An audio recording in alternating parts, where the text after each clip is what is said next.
Jaipur range की IG Alwar पहुंचे और अलवर में पुलिस अधिकारियों की बैठक ली, जिसमें पुलिस उपाध्यक्ष और अतिरिक्त पुलिस अधीक्षक शामिल थे। उन्होंने पत्रकारों से बातचीत करते हुए बताया कि सरकार की जो प्राथमिकताएं हैं उनके लिए बाकायदा ऑपरेशन चलाए जा रहे हैं और पुलिस मुख्यालय की प्राथमिकताओं का जायजा लिया जा रहा है। जो भी इन प्राथमिकताओं को पूरा करने के लिए आगामी कार्रवाई की जाएगी। अपराधियों के खिलाफ लगातार कार्रवाई की जा रही है और अधिकारियों को एक संबंध में निर्देश भी दिया जा रहा है कि जो भी अपराधों में लिप्त है वह वर्तमान में क्या काम कर रहे हैं और कहां हैं, उनके लिए प्रभावी योजना बनाएं और तकनीकी सर्विलांस का उपयोग कर उनको पकड़े। अपराधियों के मामले में उन्होंने कहा कि इनमें से जन सहयोग भी लिया जाए। जो अपराध कर भाग जाते हैं उनके लिए जहां अभय कमांड बना हुआ है, सरकारी कैमरों के अलावा भी प्राइवेट कैमरों को भी अभय कमांड से जोड़ने की योजना पर विचार किया जा रहा है। उन्होंने बताया कि कॉलोनी में भी लोकल स्तर पर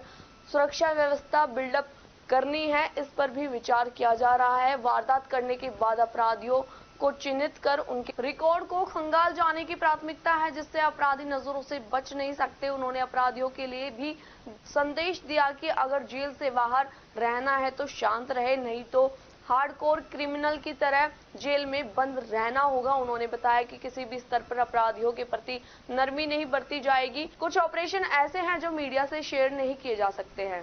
मीटिंग का मुख्य उद्देश्य ये है, आज मैं वृत्त अधिकारी स्तर और उससे ऊपर के अधिकारियों की मीटिंग कंडक्ट कर रहा हूं। इसमें काफी सारी जो इस समय की प्राथमिकताएं हैं, जिसमें कुछ ऑपरेशंस हैं जो चलाए जा रहे हैं, जिसमें पुलिस हेडक्वार्टर्स ने भी विभिन्न प्राथमिकताएं तय की हुई हैं। एक तो उनका जायजा लेना कि उसमें हम अभी कहां पर हैं, क्या परफॉर्मेंस चल रही है और उसमें कैसे आगे फर्दर पैनापन लाया जाए।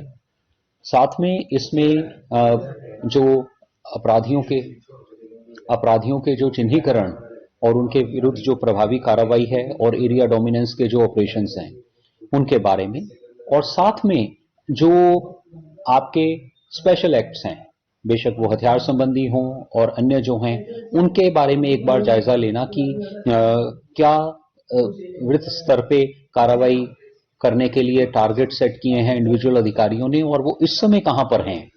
वो सारे की सारी चीजों को डिटेल में डिस्कस करने के लिए ये मीटिंग रखी गई है और ताकि उसके आगे की प्रभावी कार्य योजना बनाई जा सके। सर, चोरियों की वारदातें लगातार बढ़ रही है, क्योंकि आपने इस तरह होगी सर, क्योंकि अभी जस्ट फरवरी चल ही रहा है। देखिए, जो नई मॉनिटरिंग है उसमें एक अहम रोल रहेगा जो हम अपनी टेक्निकल सर्वेलेंस रखते हैं, जिसमें कि आपके कैमरास हैं उनका प्रयोग, और अभी पीएचक्यू के स्तर पर भी ये एक चल रहा है जहां पर मैक्सिमम जो प्राइवेट कैमरास हैं उसको भी अगर हम अभय कमांड के साथ इंटीग्रेट करके आगे चल सकें। एक चीज ये है। दूसरा ये है कि जन सहयोग को साथ सम्मिलित करते हुए जो इलाके हैं या जो कॉलोनीज हैं उनमें किस तरीके की पहल कर लोकलाइज्ड सुरक्षा व्यवस्था बिल्डअप की जा सके। तीसरा, जैसा मैंने पहले कहा कि यही निर्देश दिए गए हैं कि जो इस तरह की वारदातों में संलिप्त हैं चोरी के, उनका चिन्हीकरण, और या वो जेल में रहेंगे जो कि हमारी हार्डकोर स्कीम का उद्देश्य भी है, और बाहर रहें तो शांत रहें। या तो सिंपल है कि जो भी अपराधी है अगर वो किसी भी तरीके से उसकी ओरिएंटेशन क्राइम की तरफ आ रही है, तब उसके जो सारे के सारे केसेस हैं उनका प्रभावी मॉनिटरिंग करनी और उनमें सजायाबी का प्रयास करना। तो ये सारे के सारे इंटीग्रेटेड तरीके से करने का प्रयास है और यही आज की डिस्कशन के अंदर भी एक मूल इशू है। क्योंकि सर सांसद का चुनाव, मेवात सीमा और ये सर जो एक्सप्रेस वे पे जो बहुत सारी पहल की गई हैं। जैसा आपने देखा होगा कि अभी अलवर जिले में जो एक्सप्रेस वे है उसके ऊपर भी चयनित स्थानों के ऊपर पुलिस ने अपनी प्रेजेंस बनाई है।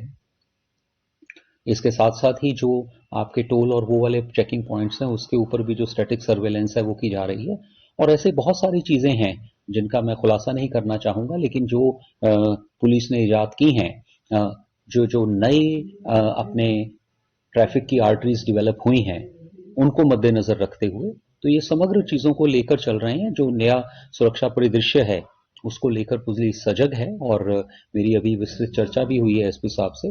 निश्चित तौर पे वो सभी चीजें फैक्टर इन कर रहे हैं हम। नए एसपी बदले हैं भिवाड़ी वाला, तो सर इसको अपन किस तरह मॉडिफाई करेंगे? नहीं, कल के रात के ऑपरेशन में आपके नए एसपी साहब भी सम्मिलित थे, तो वो पूरी तरह से ब्रीफ्ड हैं। हाँ।